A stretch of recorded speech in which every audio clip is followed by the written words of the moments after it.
आपको पिछले वीडियो में थेल्स प्रमेय बताई थी। पार्ट सेकंड में हम आपको अगली थ्योरम, तीसरी थ्योरम बताएंगे। दूसरी थ्योरम जो थी आपकी, जो दूसरी वाली थ्योरम है वो थेल्स थ्योरम का जस्ट विलोम थी, यानी उल्टा थी, उसको देख लीजिएगा।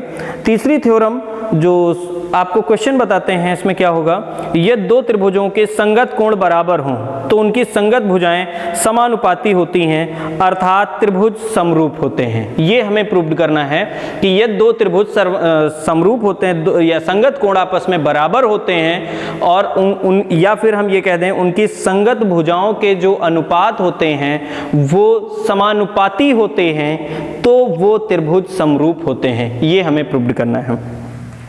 तो सबसे पहले हम आपको बता दें कि वो त्रिभुज किस टाइप के दिए गए हैं। त्रिभुज ये दिया गया है, पहला त्रिभुज हमारा ये दिया गया है और दूसरा त्रिभुज एक छोटा त्रिभुज दे दिया गया और बताया गया इनके संगत कोण बराबर है तथा इनकी संगत भुजाएं भी अनुपातिक हैं। ये त्रिभुज है हमारा ए बी सी और ये है डी ई एफ। अब हमें ज्ञात क्या है, यहां पर नीचे ही लिख देते हैं, ज्ञात है हमें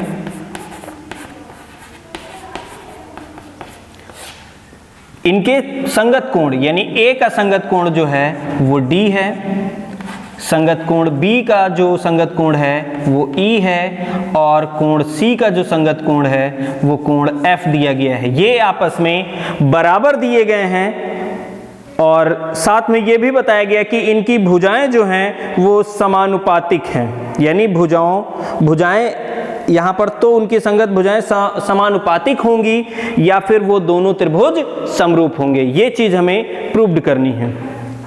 सिद्ध क्या करना है,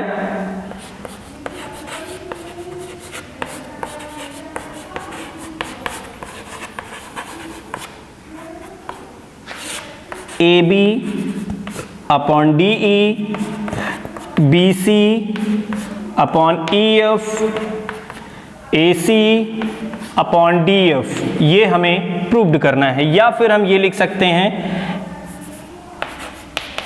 त्रिभुज ए बी सी समरूप त्रिभुज डी ई एफ के, ये हमें प्रूव्ड करना है। अब यहां पर हम रचना लिखते हैं।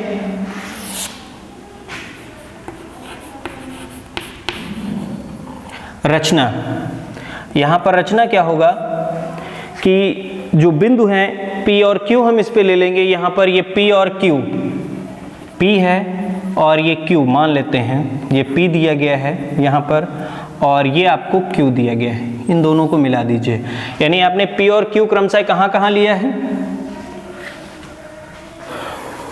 यहाँ पर हो जाएगा बिंदु P व Q क्रमशः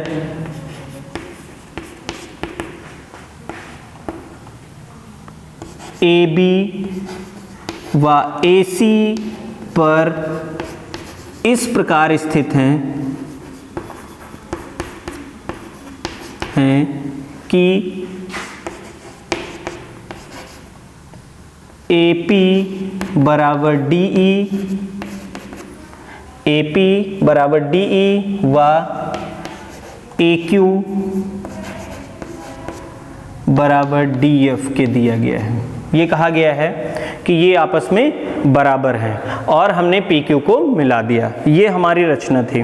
अब यहाँ पर उपपत्ति से पता करते हैं। उपपत्ति,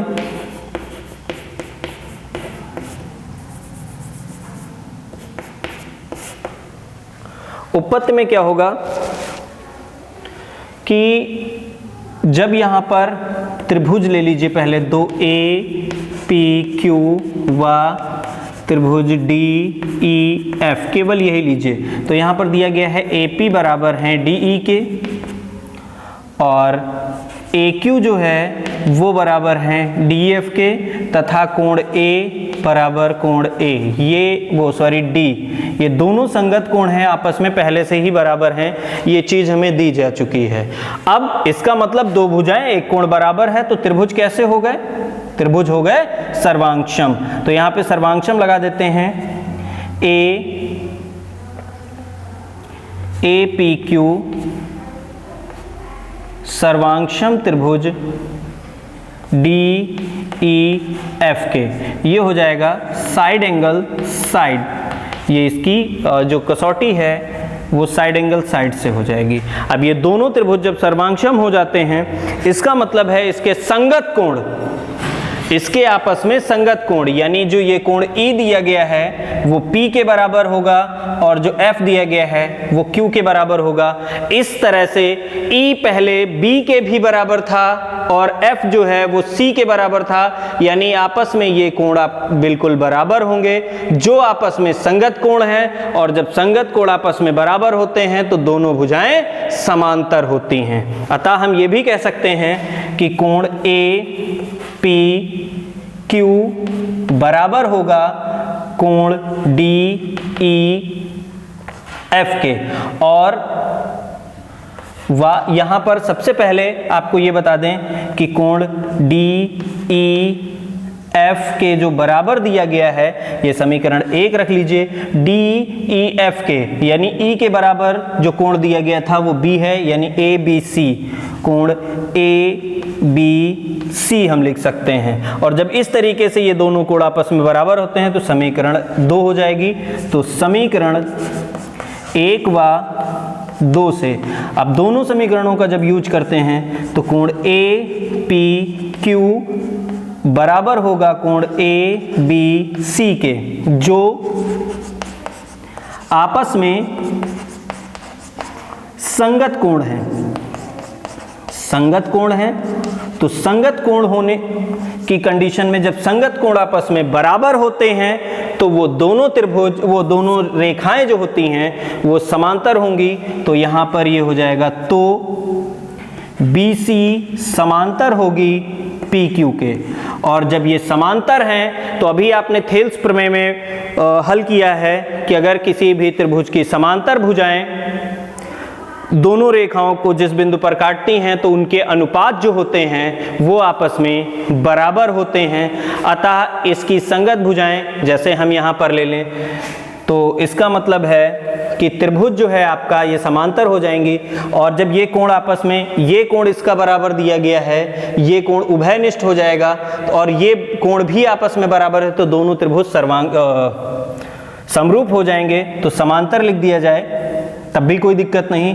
तो त्रिभुज APQ, यहाँ पे इसकी कोई ज़रूरत भी नहीं थी, अगर ये कोण बराबर था और ये कोण भी हम बराबर दिखा देते और ये उभयनिष्ठ है तो त्रिभुज ABC समरूप हो जाता APQ के। चलिए यहाँ पर यही चीज़ डाल देते हैं, ये इतना भी दिखाने की ज़रूरत ना करें, तो ये भी दिखा सकते हैं AQP कोण ACB के बराबर हो जाएगा। और A कोण आपका उभयनिष्ठ है तो यहाँ पर त्रिभुज APQ समरूप हो जाएंगे त्रिभुज ABC के। जब ये समरूप हो जाएंगे तो यहाँ पर हम लिख सकते हैं कि AB भुजा जो है, अब संगत भुजाओं का अनुपात भी बराबर होगा, ये थेल्स प्रमेय में आपने प्रूव्ड किया है। तो AB की संगत भुजा, इस त्रिभुज में AB की संगत भुजा AP है, BC की संगत भुजा PQ है और AC की संगत भुजा AQ है। अब यहाँ पर जब ये दोनों त्रिभुज सर्वांगसम थे, यानी यहाँ पर जो प्रूव्ड कर चुके हैं APQ सर्वांगसम त्रिभुज DEF, तो इसका मतलब है यहाँ पर हम ये भी लिख सकते हैं कि AB अपॉन AP की जगह पर, जब ये सर्वांगसम है तो AP की जगह पर हम DE लिख सकते हैं, DE, और BC की जगह पर PQ यानी PQ की जगह पर हम EF भी लिख सकते हैं, क्योंकि त्रिभुज APQ और DEF सर्वांगसम थे तो सर्वांगसम होने की कंडीशन में उनकी संगत भुजाएं भी आपस में बराबर होंगी। और AC जो है, AC जो है वो यहाँ पर AC यहाँ AQ दिया गया है, AQ की संगत भुजा है DF, तो ये समरूप भी हमने पहले ही प्रूव्ड कर दिया, और यहाँ पर अगर संगत भुजाओं का अनुपात भी समानुपातिक होता है, यानी एक ही अनुपात होता है, तो ये चीज भी मैंने प्रूव्ड कर दी यहाँ पर। अगली जो चौथी थ्योरम दी गई है वो जस्ट इसका अपोजिट ही दी गई है, तो वो भी आप लोग देख लीजिएगा। अगली जो पांचवी थ्योरम है वो मैं आपको अगले वीडियो में बताऊंगा।